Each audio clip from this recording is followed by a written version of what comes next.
The first official job I ever had, which was so long ago now that it sort of depresses me to even think about, was at a sandwich shop called Tubby's Submarines. Tubby's is a sub shop franchise in Michigan, and I honestly don't know if anywhere else, but I kind of don't think so. Before Subway really came on the scene, and way before all of the other popular sub shop franchise brands kind of came around, Tubby's was the place to go if you wanted a sub sandwich in Michigan, or at least Southeast Michigan, where I grew up. And while Tubby's really has kind of fallen from grace, there are still a few of them around. And the number one best sandwich that I learned how to make when I worked there, and I assure you, ate plenty of, is the classic Tubby's steak and cheese sub.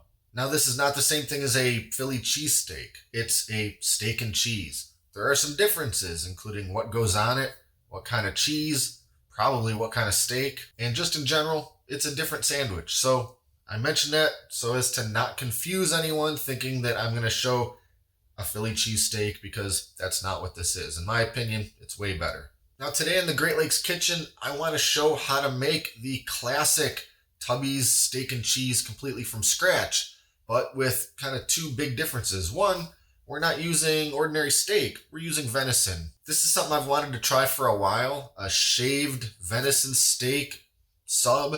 And since I love the steak and cheese, it only made sense to make it in that style. And two, I'm making everything from scratch. You can't just go to the store and buy proper Tubby's sub shop Hoagie Rolls or sub buns. I've tried to find them. I've even gone to a Tubby's and asked if I can just buy a bag of their buns. And depending on which one you go to, they may or may not let you do that. But for this, I decided to make the rolls by myself from scratch. And in fact, I made a video about that as well, which I've already posted if you want to go back and check those out, how to make the most amazing, soft, but durable, big sub sandwich rolls. So I guess I should stop talking about it, and we should just jump into making this amazing venison, steak and cheese, Tubby Submarines style sub sandwich.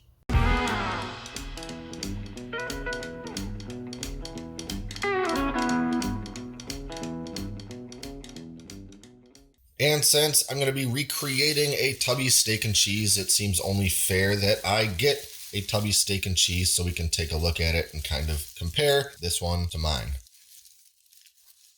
And there she is in all of its Tubby's glory. Got the chopped up beef, lettuce, tomato, there's onion in there, cheese, and of course the Tubby's famous dressing. And if you're lucky enough to live anywhere near a Tubby's, you can always buy your own bottle of the Tubby's famous dressing from any of their locations. Try as I might, I cannot manage to reproduce the recipe, or rather the taste of their famous dressing. But if you can't get your hands on any of this, some sort of creamy Italian dressing would be a fair substitute. The first thing I need to do is get my venison steak ready. I'm using some of these little medallions that were cut from a larger steak. A bigger backstrap would have probably made more sense to use as a starting point here, but these little guys are what I started to thaw out, and they're going to work just fine. There's a little bit of bone in these medallions that I want to remove, as well as that thick edge of fat.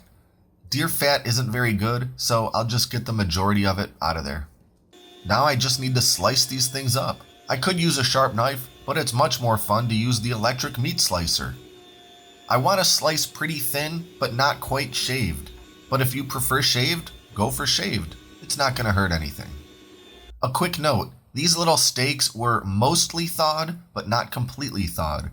Leaving them just a tiny bit frozen, they'll be a bit more firm, which makes them easier to slice. And while I'm getting the flat top heated up, we might as well get our bread ready. This is one of my homemade hoagie rolls that I made yesterday, and in fact, I made a video about it, which is already up on the channel if you want to see how I made this restaurant quality, soft, delicious homemade sub bun.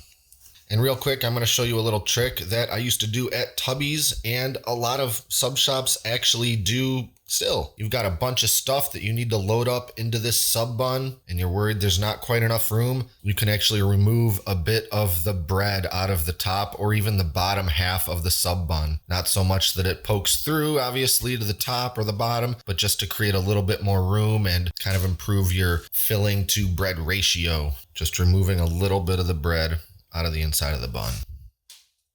Now we're ready to start cooking.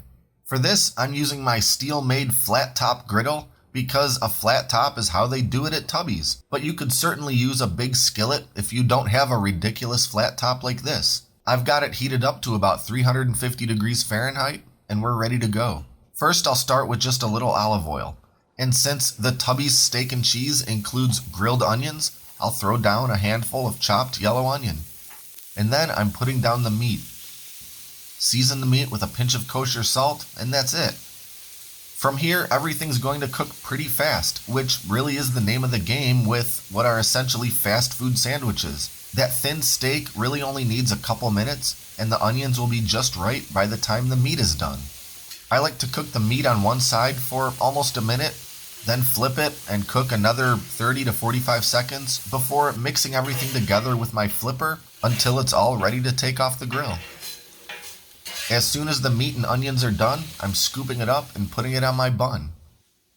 And while that meat is still piping hot, I'm laying down my cheese. Like Tubby's, I'm using white American cheese cut into little triangles. If you can't find white American cheese, yellow works all the same, but I recommend using a higher quality American cheese than the cheapo individually wrapped singles. You can buy something called deluxe American cheese, which is far better, but not every grocery store carries it. Next, we need some shredded lettuce, and then some tomato slices, which, in hindsight, I should have sliced much thinner. And finally, a generous application of that Tubby's dressing.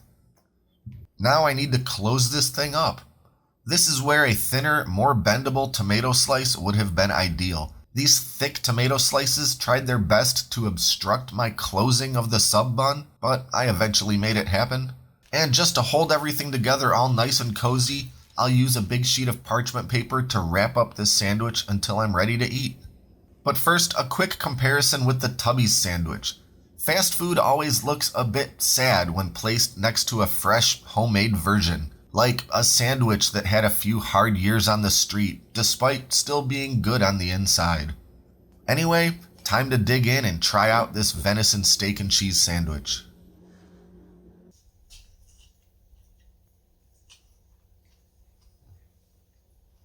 Sometimes it can be hard to compete with the real thing, especially when it comes to having to bake restaurant quality sub buns like this. But I gotta say, I think I made a pretty darn good sandwich. These delicious cuts of venison just made it something a little different, but you can absolutely do this with beef all the same. Use something like shaved ribeye, like what I believe they use in Philly cheesesteaks, or go to the freezer section at the grocery store and buy a product called Steakums, which are pretty much, as far as I can tell, a bunch of sodium and fat that's been sort of pressed by a machine into a rectangle that somehow ends up tasting like beef, kinda, but they grill up real nice and you can chop them up to put them in a sub just like this, which is more or less what the steak at Tubby's is anyway. I think using some real meat that hasn't been processed by anything except a knife is the way to go. Shaving that venison super thin, cooking it on high heat with a little bit of oil and salt, that's all you need.